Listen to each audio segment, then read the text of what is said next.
හරි. මේ ගාන මේ පස්තරන් දින්න තියෙන හින්දා මම පොඩ්ඩක් මේක මුලින්ම මේ බෝඩ් එකේ ලියලා තිබ්බා. නැත්තම් ගොඩාක් වෙලා යනවනේ වීඩියෝ එක. හරි. මේ ගානම තියෙන්නේ මෙහෙමයි. මේ ගාන තියෙන්නේ අපිට මේ y සමානයි මාපාංක x ඍණ 3 ධන 1 ඒ කියන්නේ ප්‍රස්ථාරය හා y සමානයි පහරින මාපාංක x. මේ ප්‍රස්ථාර දෙක අපිට මේ ප්‍රස්ථාර වල දල සටහන් අඳින්න තියෙනවා. ඊට පස්සේ එනයින් මේව ප්‍රස්ථාර වලින් ආවෘත වූ ඍජු කෝණාශ්‍රාකාර ප්‍රදේශයේ වර්ගඵලය හොයන්න කියලා අපිට තියෙනවා. හරිද? එතකොට මෙහෙමයි. අපි මුලින්ම කරන්න ඕන මේ ප්‍රස්ථාර දෙක අඳ ගන්නවා. මෙතන මේ ප්‍රස්ථාර දෙක මේ මාපාංකනේ. මාපාංක තියෙන නිසා අපි කැලේ දෙකකට කඩන්න වෙනවා. හරිද? එතකොට මෙහෙමයි. දැන් මේක බලන්න. මෙතන මාපාංක x ඍණ 3 තියෙන්නේ. හරිද? එතකොට මෙතන x කියන එක 3ට වඩා අඩු අවස්ථාවක. 3ට වඩා අඩු අවස්ථාවේ මේ සම්පූර්ණම කැලල ඍණ වෙනවා. ඒක ඔයගොල්ලෝ දන්නවනේ. එතකොට මේක අපි අතින් ඍණ ලකුණක් දාලා ගන්න ඕනේ මෙතන. මෙදී ඍණ x ඍණ 3 ධනය. ඒ එන්නේ x. x කියන එක 3ට වඩා අඩු අවස්ථාවේදී විතරයි. එතකොට මේක තමයි ප්‍රස්ථාරය එන්නේ. හරිනේ? x කියන 3ට වඩා වැඩි අවස්ථාවේ අපි නිකම්ම 4 කියන 4 දැම්මොත් මෙතන කියන්නේ 1යිනේ.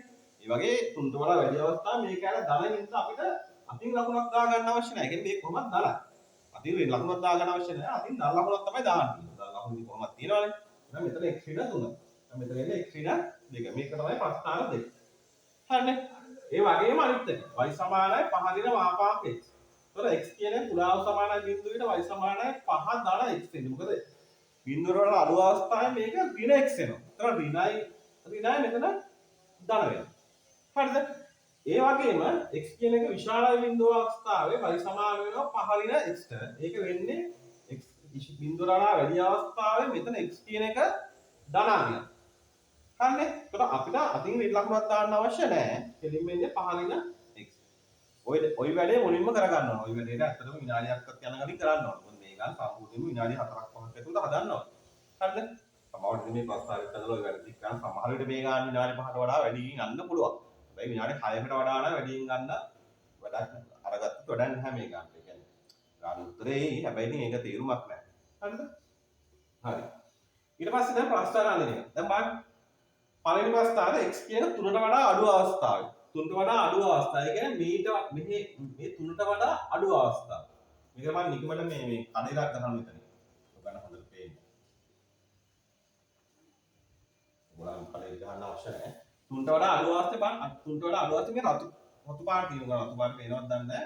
මෙතනින් මේ පැත්ත තමයි තියෙන්නේ. මේක තමයි මේ ප්‍රස්ථාරය. ඍණ x සමානයි 3ට වඩා වැඩි අවස්ථාවේ y සමානයි ඍණ x ධන 4. හරිද? ඒක තමයි මේ ප්‍රස්ථාරය.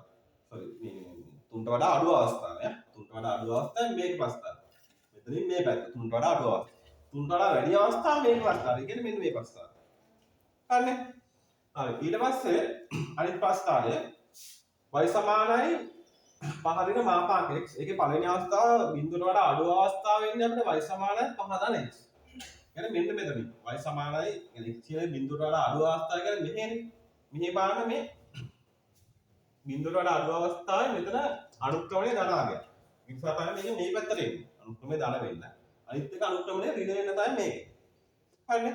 y සමානයි 5 ඍණ x. ඔන්න ඔය දෙක ඇඳලා. ඇඳලා දැන් අපිට කියන්නේ මේ ගාන කියන්නේ මේ එනයින් මේව ප්‍රස්ථාර වලින් ආවෘත වූ ඍජු කෝණාශ්‍රාකාර ප්‍රදේශයේ වර්ගඵලය සොයන්න කියලා. ඍජු කෝණාශ්‍රාකාර ප්‍රදේශයේ වර්ගඵලය මම මේක උනා නම් කරගත්තා A B C D කියලා. එතකොට මෙන්න මේ A B C D වර්ගඵලය තමයි අපිට අහන්නේ. හරිනේ? එතකොට අපිට දැන් මේක ඍජු කෝණාශ්‍රාකාරනේ මේක දිගයි පළලයි හොයාගත්තා නම් හරි. එතකොට මම හොයනවා AB AB වඩා DC හොයන එක ලේසි. එතකොට DC සමාන වෙන්නේ කොහොමද? DC සමාන වෙන්නේ බලන්න මේක මේ හැම එකේම අනුක්‍රමණය 1යි ඍණ 1යි. ඒ කියන්නේ මේ පැත්තට තියෙන අනුක්‍රමණය 1යි මේ පැත්තට තියෙන අනුක්‍රමණය ඍණ 1යි. ඒතර අනුක්‍රමණය එකක් වෙන එකේ මේ මෙතන කෝණයක් කීයක්ද වෙන්නේ? මේ කෝණය අපි මේ ඕනම කෝණයක් අනුක්‍රමණය 1යි කියන්නේ අංශක 45යි. ඒක සාමාන්‍යයෙන් පොඩ්ඩක් අර ගණන් හදලා එක්ස්පීරියන්ස් එකෙන් එන්න ඕන ඒවා. ඒවා එකපාරට ගන්න නැත්තම් මේ ගානේ මෙතන ඉහා කැල ගන්න තව ගොඩාක් හිත ඉන්නවා. ඒතර මේකේ අනුක්‍රමණය එකකින් ඉන්න මේ 45 කියන්නේ මේ කෝණෙත් 45යි මේ කෝණෙත් 45යි. මේ කොනේ 45 නම් BC කියන්නේ කීයද? මේ දුර එකයිනේ.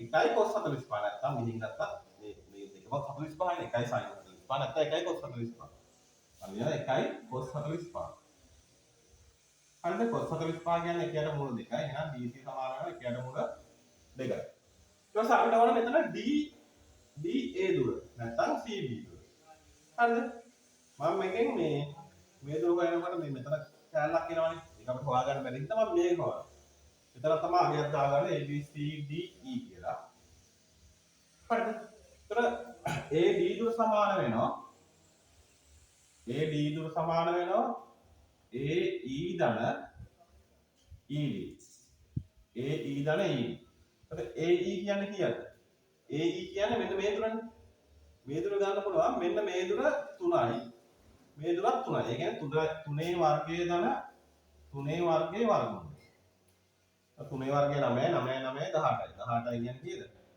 18 වර්ගමූලය කියන්නේ 3යි මූල 2යි හරිනේ ඉතින් ඕනේ නේද